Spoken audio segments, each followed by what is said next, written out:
Pour entrer en contact avec les espions français, nous avons dû patienter. Et un jour, un appel masqué. La seule chose que je vous demanderais, c'est de respecter l'anonymat de nos agents. Pas question donc de filmer leur visage. Pourtant, la DGSE, la Direction Générale de la Sécurité Extérieure, se montre au grand jour pour recruter. Un stand en plein milieu du plus grand salon d'Europe dédié au numérique.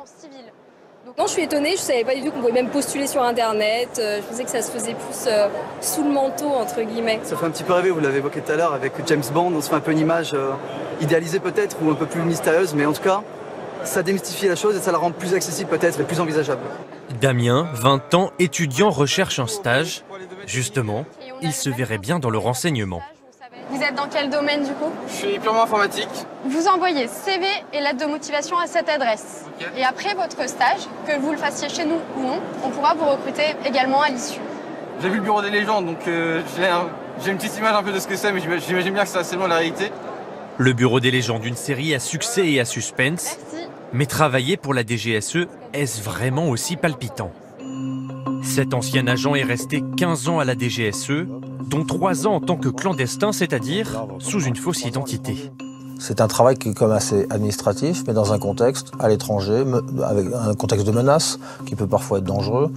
Et donc là intervient un petit peu le côté un peu plus d'adrénaline et un peu plus plaisant peut-être de ce métier. L'adrénaline, le secret, mais il y a un revers à la médaille. On a une vie sociale assez pauvre, je dirais, parce qu'on a du mal à se faire... si on arrive avec les amis qu'on a, et ensuite on va avoir du mal à s'en faire des nouveaux, parce qu'on n'est pas libre de parler, d'évoquer un petit peu notre passion et notre travail au quotidien. Autant de freins pour les candidats. Selon un rapport du Sénat, le renseignement est même un secteur de recrutement en tension. Près de 1000 recrutements sont prévus pour 2023 et autant chaque année jusqu'en 2030. Alors pour assurer son avenir, la DGSE s'y prend tôt, très tôt. À Paris, finale nationale d'un concours de décryptage. P devient R. Les candidats ont 14 ans, la DGSE sponsorise et dans les couloirs, un agent ouvre l'œil. Rassurez-moi, là, tous les jeunes qui sont autour, vous n'allez pas les recruter à 14 ans quand même? Non, absolument pas. Aucun doute là-dessus. On est là pour leur montrer que la DGSE, c'est pas que James Bond, c'est aussi plein de gens qui font des métiers techniques, des métiers d'analyse, des métiers de conception, et qu'on a aussi besoin de têtes bien faites et pas que de grands muscles. L'objectif, faire naître des vocations. J'étais pas du tout orientée vers ça, mais ça m'a vraiment... je me suis dit que peut-être ça pouvait être une voie future pour moi, et du coup, peut-être que je vais aller discuter avec eux. Non, ça m'intéresse pas trop. Ah ouais, pourquoi ça?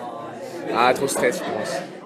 Mais ces têtes bien faites seront peut-être davantage tentées par les grandes entreprises du numérique, avec des salaires astronomiques, bien loin de ce que peut offrir la DGSE.